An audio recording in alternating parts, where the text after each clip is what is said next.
Okay, it's Toby from Heavyweight MMA today with Josh Kuya Culibao again, the king of KFC, bro. How you doing? I'm good, bro. I'm no longer the king of KFC anymore. I haven't touched KFC in I'd say like half a year. I'm good though. I'm good. Bro, you'll always be the king of KFC to me. Every time I see a KFC shirt or anything like that, I kind of feel like I want to buy it for you. Yeah. Bro, so any changes in the life of Kuya Culibao at the moment? Any changes in training? Anything new? Man, besides having a little baby, no, man. But having the baby's been a big difference. But to be honest, not really, man. Just back on the grind, put my head down, and just back to work. Fair enough, man.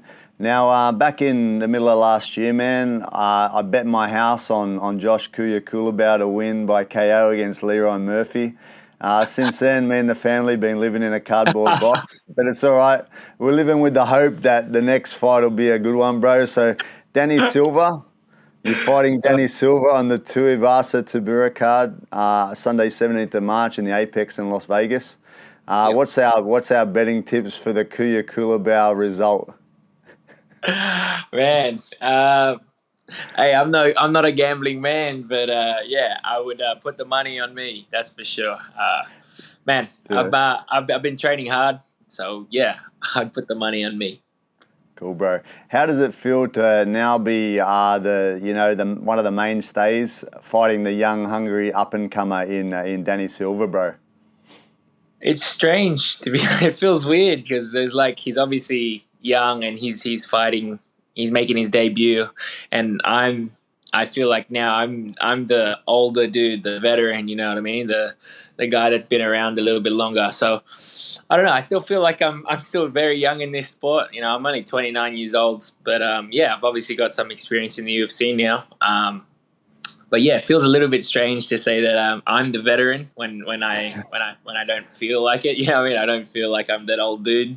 But yeah, it's strange. I actually looked up your age just to see. I'm thinking he's kind of like the old one, but is he? And you're 29 years old. I'm thinking you're still a pup. You're still a baby. You still haven't come into your prime. You know? Exactly. I haven't even hit my prime yet. And yet, obviously because I'm fighting a guy that's debuting, it kind of gives off that veteran versus rookie type of feel. You know? Yeah, man. And on Danny, bro, I had a look at some of his fights. To me, he kind of strikes me a bit of an Arturo Gatti of MMA, man. I don't know if you've followed Gatti much, but Gatti was like a brawler, real, strong boxer, and kind of reminds me of that, the style, the kind of like moving forward and just throwing, you know? What do you think of that sort of comparison? Yeah, I would say so. I feel like he's definitely got that forward pressure, type of fighting style, forward pressure, lots of volume, lots of punches. Yeah. He almost gets almost gets upset if you don't hit him. You know what I mean? It's like he's got that one of those styles that's just like, you're gonna hit me, I'm gonna hit you, and we're gonna be a fan-friendly fight. So yeah. I think he does have that. But can he handle the slickness of Culibao, bro? Can he handle your slickness? What do you reckon? Man, I think if you look back at Turgati's career, he's always had good fights against guys that were willing to stand in front of him and trade with him, and it's always, he's done really well. But I'm gonna go out there and be like Floyd, and just pick him apart and do some damage to him, and then slowly, break him down and refine the kill shot. So yeah, it's kind of what I think, man. I mean, you're quite good at working a bit of range and stuff, man. I don't think that plays into his game so much. So hoping you can do that. Stick on the outside, snipe him here and there, and just who knows? Maybe I've been a little bit itchy with the itchy knuckles. So who knows? Maybe I just meet him head to head and we just have a good brawl. And it's at the Apex, and they give out good bonuses for good fights in that place. So me and him, I think our styles are very exciting together. So me and him could just, who knows? We could just stand in the middle and just be the next Gatti Ward. True. I heard you mention about bonuses in one of your interviews there, saying that that Dana hasn't taken into account debasement of the fiat currency and inflation, and that it's still 50K after many years. What do you reckon it should be? It should be at least double, right? It should be 100K, I reckon. I'd say at least 100. I'd say at least 100. But yeah, I think. Well, it was 50. What? back when the UFC first sort of got rolling. So that was like what, nearly 20 years ago. So 30 years Yeah, ago. So yeah. true. I think you have to do something special, bro. You have to like I don't know, KO and submit him at the same time or something, bro, to get that 100K. What I else know. do I have to do? It's a challenge, bro. It's a challenge. So the Apex, bro. Apex is obviously a smaller venue, a bit more intense. Probably feel a bit more like some of your earlier fights maybe, or any gym smoker fights or something. How do you like that? Do you like it or you don't like it as much? Um, Man, I obviously like fighting in a crowd. I like the energy and whatnot. And but I also do like, I have fought at the Apex, so I do like the sort of kind of gym type feel where it's like your coach is with you and his coaches are with him, and you know you're in a gym and it's just your team versus their team sort of thing. So I like that. So again, it doesn't matter to me. As long as I get to fight, and I get paid for it. I'm happy. It doesn't bother in front of a crowd or not. So Yeah, fair enough, bro. And what about and fighting alongside Tai Tuivasa from the west side, bro? What do you think of that? Are you good mates with Tai? yeah, man. Yeah. I'm not the best of mates with Ty, but we're cool. But he did mention to me that it is his the day he fights is his birthday. So he said after the fights, I'm always more than welcome to go and party with him. So yeah. Yeah, just make sure make sure you don't take your wallet with you. Just take your limited amount of funds because Las Vegas is too dangerous, brother. You might lose your whole purse. Yeah, especially with me and Bam Bam, we probably won't be a good influence together, would we? Bro, I think he's changed a bit. I used to, on his Insta, it used to just pop up random stuff. Like I remember one time after one of his fights, it pops up. He's just alone in a casino going, where did everyone go? Like he just smashed. He used to have the funniest stuff just pop up live, man. I haven't seen him like that lately. So I don't know if he's cleaned himself up or what. Yeah. Hey, bro.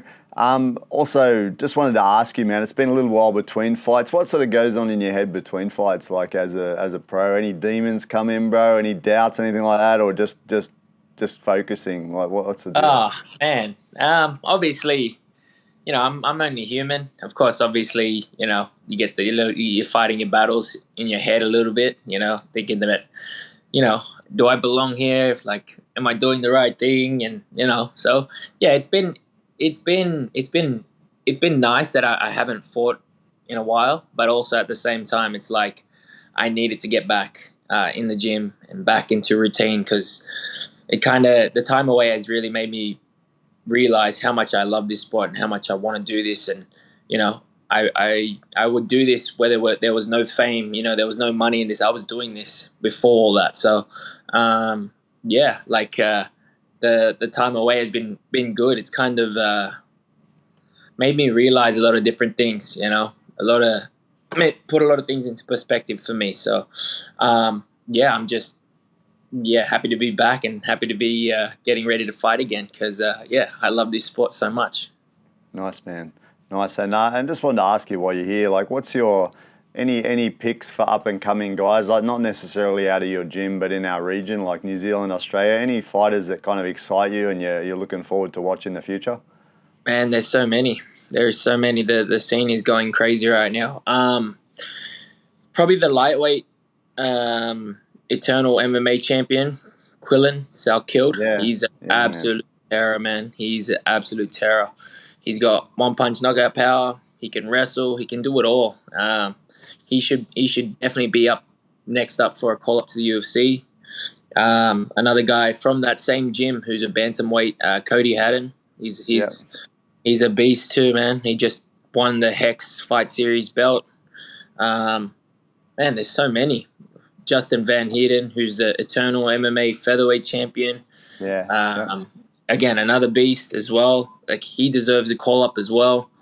And man, there's just so many. Colby from freestyle as well. He's undefeated. I think he's like 5-0, 4-0. Again, just the talent that's coming through is crazy. Like just all over the country is just unreal. So yeah, all these kids coming There's through heaps. could easily be. Heaps. So, like you mentioned, Cody Haddon and Colby in the same thing. I'd love to see those two fight. They're kind of like two similar looking kids fighting each other. It'd be kind of funny.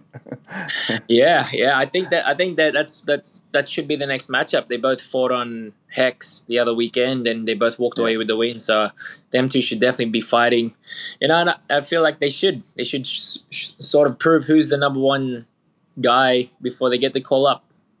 Be the yeah. number one guy in the country, in the area, in the region, and then Then go move to the up. next Yeah. level. No, I agree, and I fully agree on Quillen and Justin Van Heerden, man. But one that pops to my mind straight away, just for some X factor, is toes him up, Aaron toes him up toe, bro. What do you think about him? I think he's good, man. I think he's really good. Like, look what he did to Shane Parker. Like, man, he put a beat down on Shane.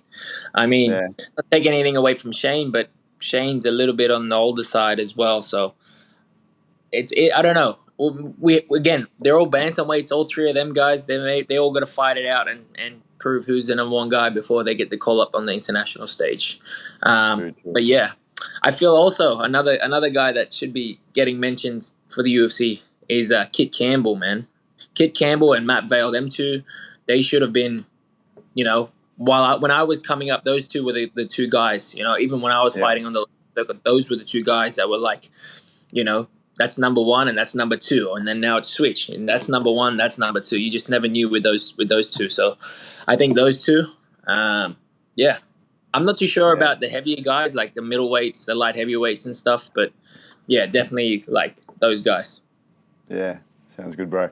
And just before you go again, it's not related to you, bro. Sorry, just interested in your opinion. But before I got on the call, I was looking at the UFC 299 press conference. Man, it's an awesome card. And just interested in your take on a couple of them. Like Gilbert Burns versus Jack Della Maddalena, bro. This is a fucking tricky one because Jack's on a tear, like moving up, smashing everyone. But he's against a damn amazing opponent, man. So what's your pick on that one? Obviously, you can't really go against Aussie, but you know what I mean. It's a difficult one. Yeah, for sure. I know both guys, Gilbert and both Jack. But man, it's that young, hungry prospect coming up, and the sort of seasoned veteran that's trying to prove that he's still at the elite level.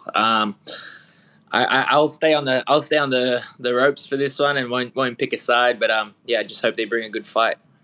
And the main event, bro, Sugar O'Malley against Cheeto Vera, bro. It's an exciting one, and it's difficult to pick because Cheeto just is a staunch rock of an opponent, bro, and he's fighting a guy that does very well in the first couple of rounds, but he fades a little bit. So I'm a bit like mixed on this one too. Like either the first couple of rounds for O'Malley can take him out, or maybe he just overtakes O'Malley from a cardio and drive perspective later in the fight.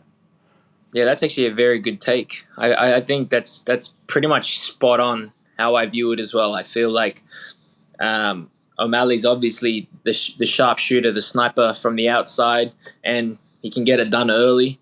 But Cheeto's there till the end, until the bell rings. But with that also being said, after watching their first fight, the way it was playing out, it was all O'Malley until the leg, But that can be said with anything. It's like it was all me until I got caught with a punch, So Yeah. that's the crazy and beautiful thing about fighting is that it's just one mistake, one this, one that, and the whole fight turns and flips itself on its head. So Yeah. Now, I follow this guy, bro. I follow O'Malley a lot, him and his coach, and I see him as a little bit fragile. Like he has injuries easy. You can see he's very skinny and that. I just feel like he could easily either have an injury already or sustain an injury. And when you've got a guy like Vera after him, just solid yeah, shots trying to knock you out, like savage. he can Yeah. overcome you, So yeah, that's my thought anyway. All right, bro. Thanks for your time. Sorry to bother you with some off-track questions, bro, but we're very much looking forward to your fight with Danny Silva, UFC Apex 17th of March, Las Vegas, man. I'm pumped. I'm looking forward to a KO so I can get out of the cardboard box, back into renting a house again, bro. That made me feel bad. Now I'm gonna definitely have to go out there and finish this dude, man. All right, bro. Thanks for All your right, bro. time again, man. All Take good, care Toby. and best Thank, best fight. Hopefully, have a great one. Thanks, man. thank Bye you. bye.